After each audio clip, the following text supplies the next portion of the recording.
Hi, my name is Cherilyn Williams and I'm a realtor with eXp Realty out of Illinois and Indiana. And today I wanted to make a quick and short video for you first-time home buyers.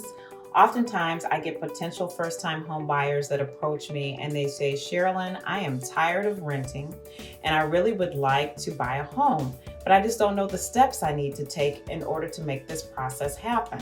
So today, I hope that this video will help you first-time home buyers. And if you have any questions, I would be more than happy to help you. The first thing you need when trying to buy a home as a first-time home buyer is you're going to need money in your savings or reserves.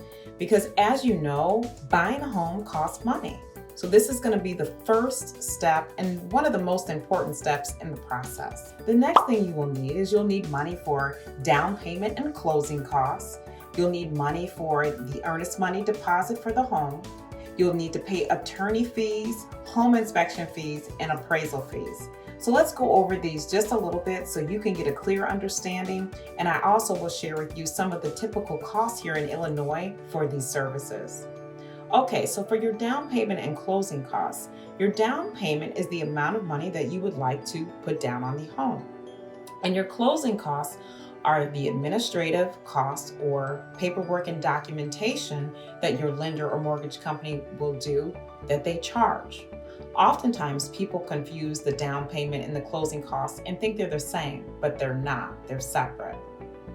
The next thing that you'll need to pay for is earnest money deposit.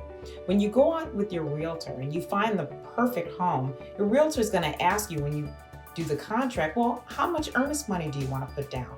And you want to be sure to put down a good amount of earnest money. Why? Because that lets the seller know that you are truly an interested buyer in their home. And in that way, they can take their home off the market and not allow any other buyers to come and see it. Typically, I tell my buyers to put down 1 to 3% of the purchase price. So if the home is for $200,000, I tell them at minimum, put down 1%, which would be $2,000. And the great thing about earnest money is that it goes towards your closing costs. So you do, in essence, receive that money back in your closing cost credit. Okay, the next thing that you need to pay for when you're a first-time home buyer is you have to pay for an attorney. An attorney is so important in the real estate transaction because they're going to protect your best interest throughout the whole process.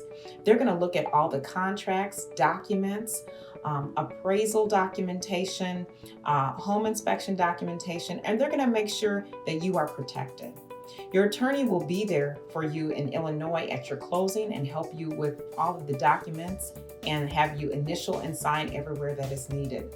Typically in Illinois, an attorney can cost you between $400 to $600. The next thing that you'll have to pay when you're a first-time home buyer is for your home inspection. You will go out with your realtor and you're going to find the home of your dreams.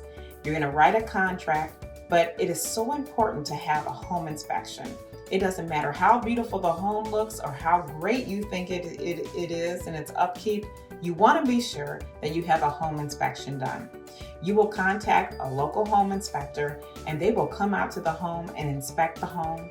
They will look at the furnace, the plumbing, the water heater, all of the mechanicals, the roofing, the windows, everything. And they will create a report for you at the end of the home inspection. And in that way, you can decide if you want to go through with the purchase.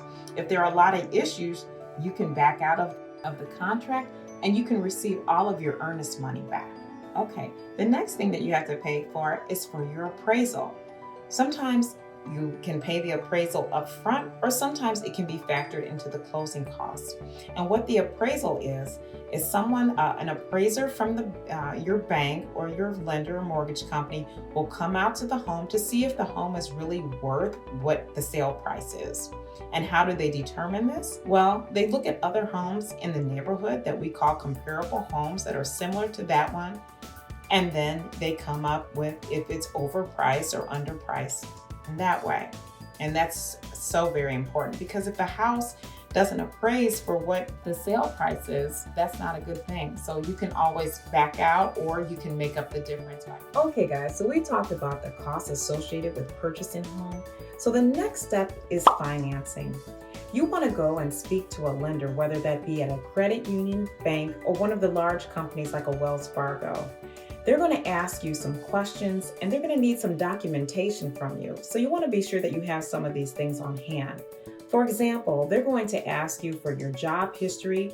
Typically, they want you to be on a job for at least 2 years. They're going to ask you for proof of income, your tax returns, W-2s. They're going to ask for bank statements. They're going to run a credit check on you to see what your credit score is. They're also going to check your debt to income ratio.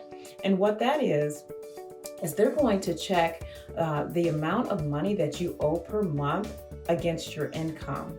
So if you're having any issues in these areas, for example, your credit's not the best, or you have a car loan that is almost paid off, ready to be paid off, but it's not, and you could do it before purchasing a home, that would be a great idea before you come and speak to a lender, because that's going to allow you to qualify more for a home. Another thing that they're going to do at this time is they're going to determine what kind of loan would be good for you. And typically there are 4 kinds of loans, and I don't really want to get into the details of those. You would want to speak to a lender. But typically you have your FHA loan, conventional loan, your veteran or VA loan, and a USDA loan, which is for people who want to buy properties in rural areas. But you want to speak to your lender and let them guide you in that process. Now, the lender will also come up with the interest rate for you, and in this pre-approval, they will determine your maximum amount that you can afford in purchasing a home. Because you don't want to go out and be looking at homes that you can't afford. For example, you don't want to go out looking at $300,000 homes when you can really only afford a $100,000 home. Once your lender provides you with this pre-approval letter, you're going to give this letter over to your realtor. And this will help your realtor to be able to find properties in a search for you that you all can go view together. Okay guys, last but not least, you want to be sure that you find you a trustworthy, reliable, and dependable realtor. Someone that's going to be there for you every step of the way and throughout the real estate process. Oftentimes I hear from people, you know, Sherry, I was working with a realtor and I would call and I text and I would never hear from them again.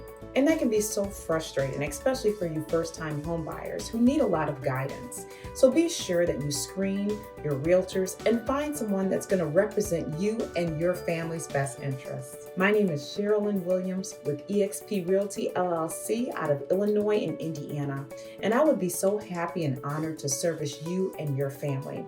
I hope that this video has been beneficial to you, and if you have any questions, please feel free to contact me. My phone number is 630-723-8845. You can also check out my website at sherilynwilliams.exprealty.com. I hope that you and your family have a blessed and prosperous day.